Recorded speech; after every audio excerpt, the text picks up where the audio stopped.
السلام عليكم ورحمة الله. ما شاء الله ما شاء الله ما شاء الله تبارك الرحمن.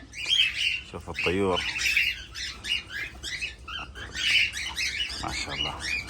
طبعا هالطيور انتاجهم طيب، لكن عاد الحين الموسم حار فيجيبون بيض، لكن ما شيء انتاجية. وبس في الشتاء ما شاء الله عليهم كانوا ينتجوا يعني كثير. وشوف ما شاء الله هذا كله ما شاء الله.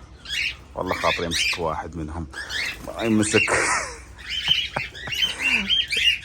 لحظة شوف ترتيبات هذه القعدة ما شاء الله.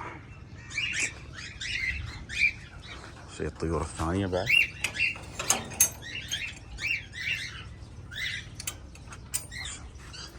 الطيور الثانية هني. طبعا هذيل لازم يكونوا موجودات بالصيف، مرة تعبيهن كلهن ماي. شوف علشان الطير وين ما يروح يحصل ماي. هذا هني لحظة خلكم معاي. شوفوا الإنتاجية ما شاء الله تبارك الرحمن. هني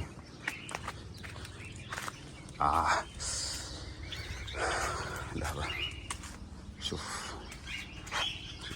ما شاء الله هذه الإنتاجية ما شاء الله. ذكر والله هذه المزرعة بالكامل. شوف الحمام الله.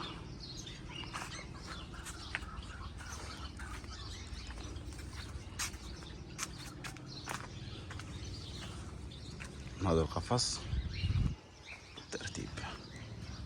شوف الطيور برا ما شاء الله تبارك الرحمن.